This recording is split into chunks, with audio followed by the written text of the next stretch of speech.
In today's tech video, we are going to take a good look at the Samsung Q70T soundbar and tell you what it's been like to own this 1 month later.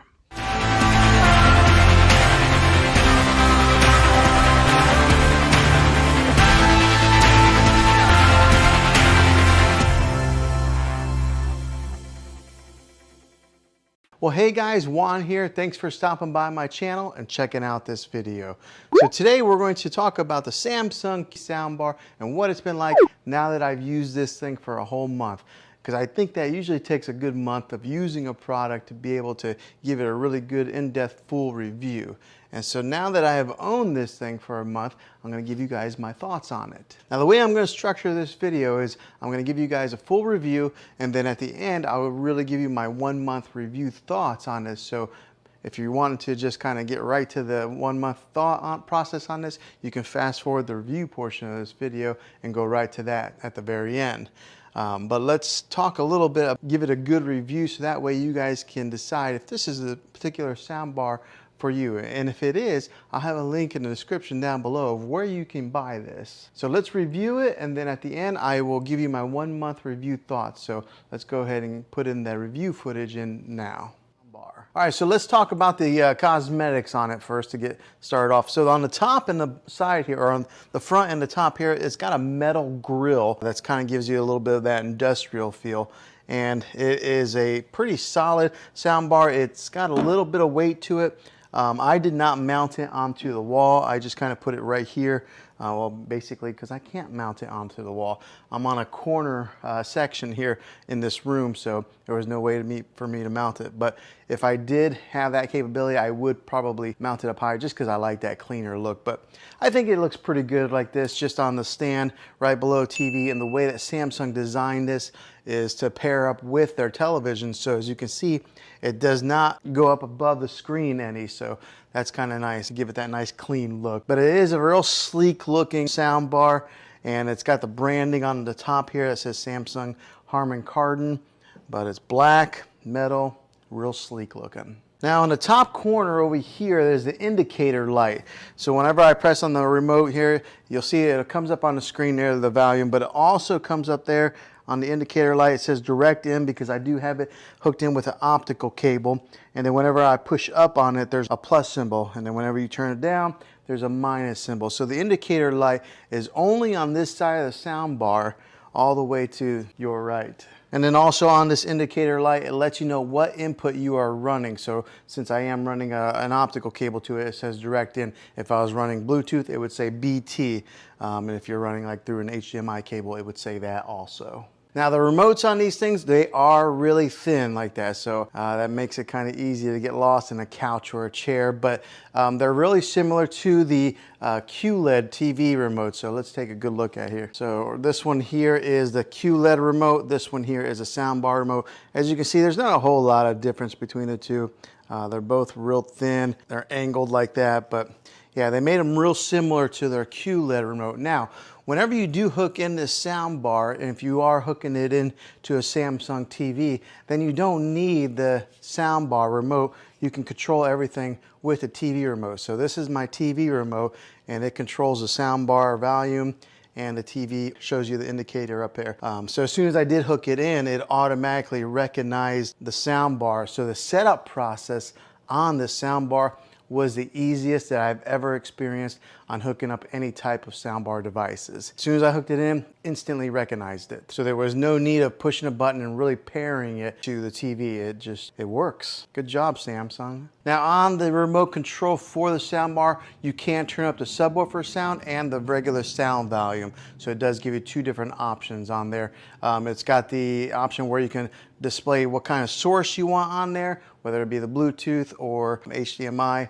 And it's got the Bluetooth pairing button on there as well. Now the different sound types that this thing has, the different sound modes are standard, surround, Game Pro, and adaptive. Now the differences with these models is that surround gives you that all around widest sound stage, particularly in like a bigger section, so it gives you that nice all-around sound. The Game Pro knows when you are gaming and it will adjust accordingly. So like maybe if you're playing some Call of Duty or something like that and there's loud guns, it will adjust the volume on the gun levels. So it's got that smart technology built inside of it that automatically detects that. And then last is the adaptive, and that will adjust on the fly based on the content that you're watching. So for example, if you're watching something that's real heavy in dialogue, it will adjust the voice accordingly to the show or the movie that you're watching, or maybe like the explosions. So it has that adaptive capability in there to control those different sound levels. Really cool technology. Now on the side of the sound bar over here, on this side here, it does have a volume control button, a plus, a minus. It's got a button on there to push it for Bluetooth pairing. And what you would do with that, when you push the Bluetooth pairing, you gotta push it, it'll come up there, Bluetooth. Then you gotta hold the Bluetooth button for about 5 seconds, and then that sets it into pairing mode to pair it with whatever device that you're wanting to Bluetooth with it. So it is a little bit of a learning curve on that, but and it's really clean with not having a whole lot of buttons on the side there. And then of course there's the power button on the side as well. But when it comes to the Bluetooth, you might have to have a little bit of patience. 5 seconds. Okay, so now let me give you a little bit of a sound test with this to show you guys what it sounds like, and then I'll dive into more of the specifics with it. Okay, so what I'm going to do here is right now I've got a wireless Rode mic that I'm hooked up here. That's what's picking up my vocals. I'm going to take that microphone and try to give you guys the best sound test I can by putting the microphone right here near the sound bar. Now I'm going to play a non-copyright song here, Andrew Apple Pie. It's one of my favorites that I use for any type of vlogging or any kind of background music. But that's how I'll give you guys a sound test to kind of give you the best type I can for video. Okay, so here's a Rode mic. We'll go ahead and put that thing right here in the center. And let's go ahead and play it.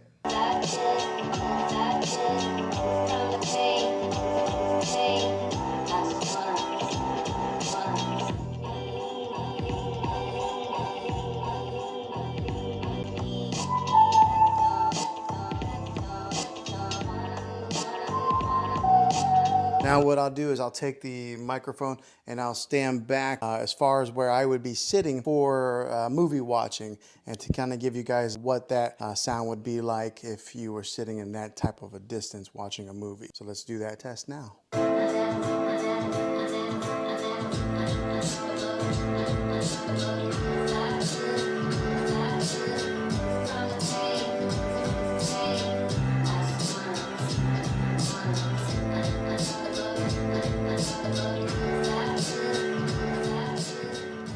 Okay, so that gives you a little bit of an example of what this thing sounds like. It's a great sounding sound bar. So let's talk a little bit about more of the specifics here. So this sound bar will get you 360 watts of power coming out of these speakers. So there are speakers on the top, and then there are speakers here in the front that are booming out, and then you got the sound bar that I have sitting on the floor there. Now it is a 5.1 sound bar, which means that you do get a dedicated center channel, which does a fantastic job of handling the vocals when it comes to any kind of movies or anything like that. My wife and I were watching a television show the other day, and I was really surprised at how well it balanced the vocals with some of the like explosions or anything that were in the background. So that dedicated center channel does a fantastic job with that. Now with the rest of the speakers that go around the dedicated center channel, they do a fantastic job of filling in all those mids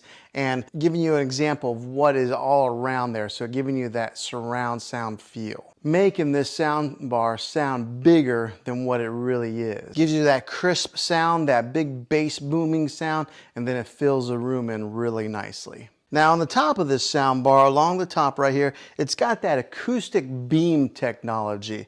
Now what that is say there's like for an example, there's a car, you're watching Fast or Furious or something like that, and there's something on the screen that moves here and just kind of moves along with the screen. The beam technology will give you that sound that kind of goes right along with it, just like that, moving with the action that's on the screen. Some really cool technology. Now I can't really show you on video obviously because it's video, but you're gonna have to take my word for it. That is a really nice little feature on this sound bar here. Now on the back of this sound bar, you do get some good connections, different types of connections to kind of go with whatever TV that you have. You get 2 HDMI imports. One of them is that ARC HDMI input. You get the regular 35 or 3.5 millimeter, the old-fashioned stereo jack, you get that, and then you get the optical audio cable, which that's what I'm using here. And then if you wanted to, you could even Bluetooth it with the TV. But if you have this, I recommend that you go wired in. You're going to get the best connectivity that way, and you're probably your best sound. So I have it with the optical cable, but it does have that HDMI hookup also. Whatever type of TV that you're running to with this, it'll work. Now, the other great thing about this is it's not specific to the QLED. All right, if you had another Samsung TV, you could do that also.